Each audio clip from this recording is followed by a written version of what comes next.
नमस्कार मित्रों, great to all. You are most welcome in my YouTube channel and Facebook page. Description box में दिए हुए link पर जाकर आप जरूर फेसबुक पेज को लाइक करिए और यूट्यूब चैनल को सब्सक्राइब करिए, लाइक करिए, शेयर करिए. आइए आज हम रेसिप्रोकल प्रोनाउन के बारे में बिना कोई देर किए चर्चा करते हैं. रेसिप्रोकल प्रोनाउन है क्या? रेसिप्रोकल प्रोनाउन को हिंदी में कहते हैं परस्परवाचक. परस्पर. अब परस्परवाचक यानी कि शब्द से ही हमें पता चलता है कि परस्पर आपस में एक दूसरे के लिए, और इसके लिए हम आपस में एक दूसरे के लिए जो भी कंट्रीब्यूशन करते हैं उसी को हम रेसिप्रोकल प्रोनाउन कहते हैं. अब ये रेसिप्रोकल प्रोनाउन के बारे में अपन समझते हैं थोड़ा डिटेल से कि वी यूज रेसिप्रोकल प्रोनाउन. हम रेसिप्रोकल प्रोनाउन का उस समय उपयोग करते हैं कब? व्हेन ईच ऑफ टू और मोर subjects is acting in the same way. जब आपस में एक या दो से अधिक जब सब्जेक्ट होते हैं, कर्ता होते हैं, नाउन जो है या प्रोनाउन जो क्या करते हैं, जो सब्जेक्ट की भूमिका में होते हैं, वो आपस में जब दो से अधिक आपस में एक दूसरे से एक ही जैसा काम करते हैं, सेम वे, एक ही तरह का जब काम करते हुए नजर आते हैं, तो हम उसको रेसिप्रोकल प्रोनाउन कहते हैं. दूसरे शब्दों में हम यूं कह सकते हैं हिंदी में, जैसे जब दोनों सब्जेक्ट एक ही जैसा काम करते हैं नजर आ रहे हो तो उसमें हम रेसिप्रोकल प्रोनाउन यूज करते हैं. जैसे मैं थोड़ा सा आपको पिक्चर के माध्यम से समझाता हूं. जैसे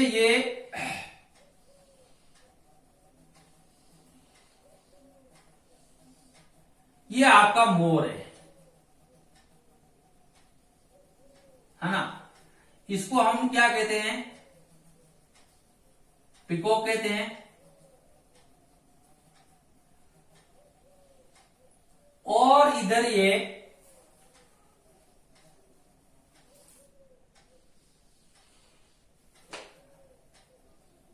क्या है बच्चों?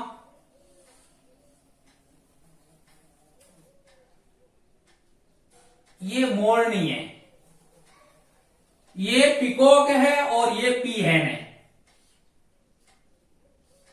ये पिकॉक है और ये पीहेन है, यानी ये मोर है और ये ढेलड़ी है. आप पिक्चर के माध्यम से समझिए, ये पिकॉक है और ये पीहेन है. और मैं इसको कह दूं कि पिकॉक और पीहेन आपस में दोनों हैं. अब यहां पर थोड़ी इस पिक्चर से पहले आइए कि there are only two reciprocal pronoun. और प्रोनाउन कितने? मात्र दो है. And they are both two words. और वो दोनों रेसिप्रोकल प्रोनाउन जो कि मात्र दो शब्द ही है. अब वो शब्द कैसे है? जैसे एक तो ये है ईच और अदर. ईच अदर मतलब इसको, और दूसरा है वन एनदर.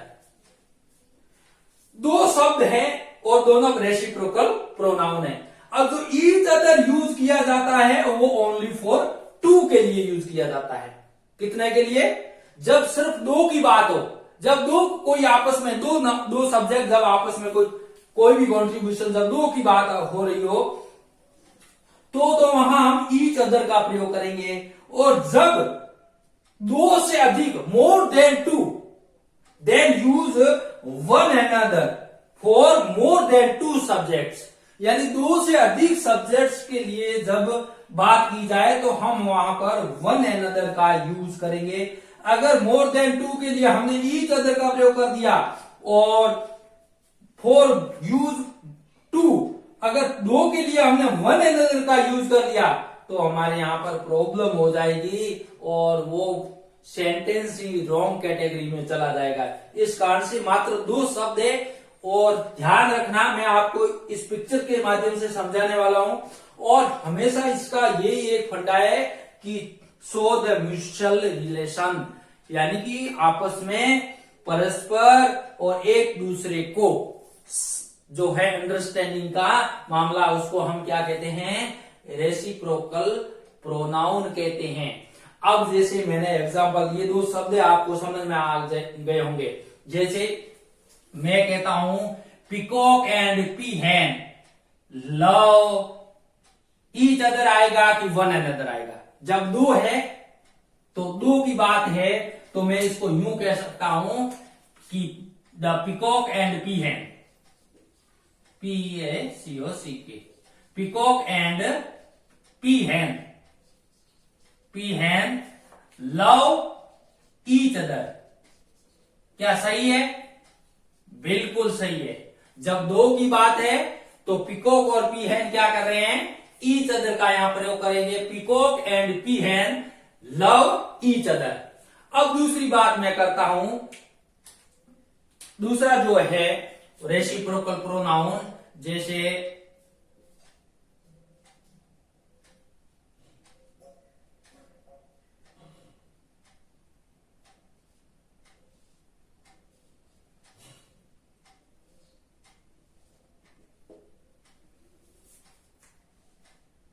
यहां पे मैं एक पिक्चर बना रहा हूं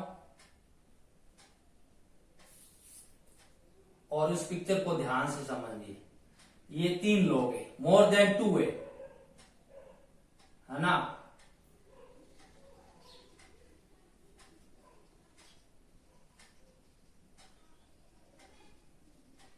और ये 3 है,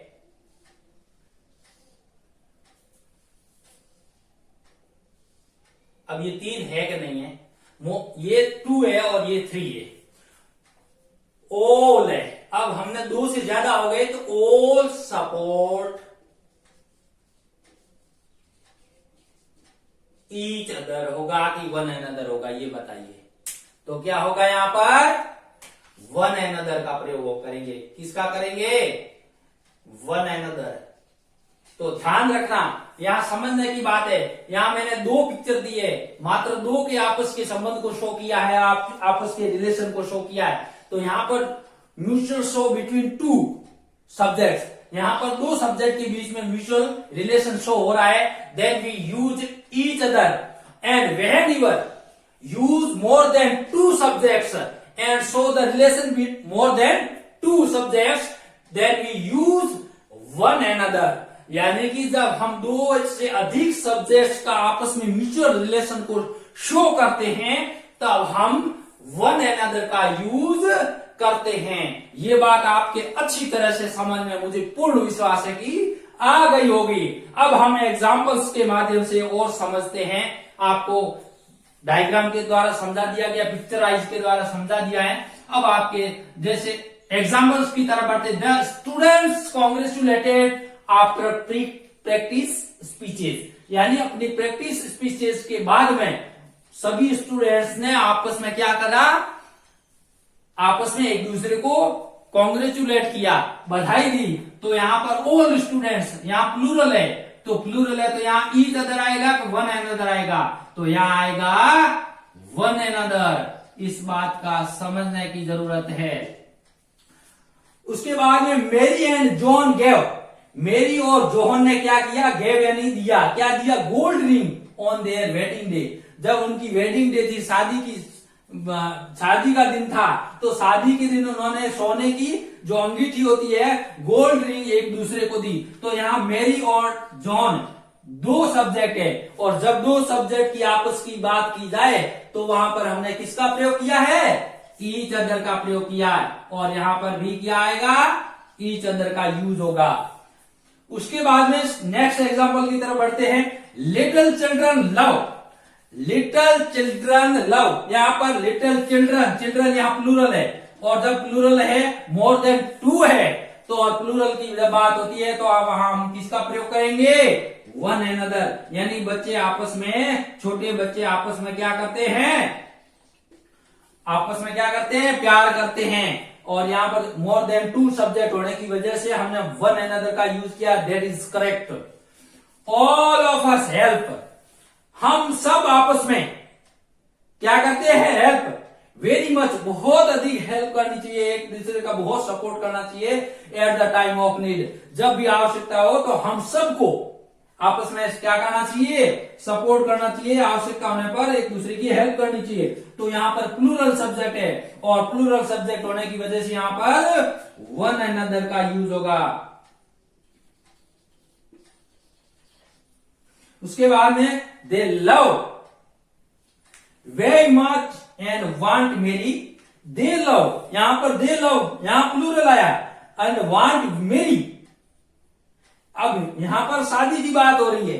अब शादी दो के बीच में होती है, बहुत सारों के बीच में तो आपस में सबकी, इसके साथ में भी, इसके साथ में भी, उसके साथ में, ऐसे तो होती नहीं है, आपस में होती है। तो सेंटेंस के भाव को भी अंडरस्टैंड करना बहुत जरूरी चीज होती है। इसलिए यहां पर भी हमें मात नहीं खानी चाहिए। जब भी एग्जाम होता है तो इसमें इस प्रकार के मिसस्पेल्ड से संबंधित अगर दिए जाते हैं तो यहां समझने की बात है कि दे लव, वे आपस में प्यार करते हैं। अब वो प्यार करने वाले कितने लोग हैं, दो जने ही होते हैं प्यार करने वाले, दो से अधिक थोड़ी होते हैं सबके साथ में प्यार हो जाए, नहीं। दे love each other very much, वो इतना आपस में प्यार करते हैं, और वांट, और चाहते हैं क्या, मेरी ईच अदर, और आपस में क्या करना चाहते हैं, शादी करना चाहते हैं। तो ऐसे सेंटेंस को जो घुमाते, दिमाग का खोपड़े को भी घुमा देते हैं, ऐसे सेंटेंस को हमें थोड़ा समझ करके उसको यूज करना, उसमें करेक्ट वर्ड यूज करना बहुत जरूरी होता है। Thank you for watching video दोस्तों, वीडियो को अंत तक देखते रहिए। Thank you so much, bye bye.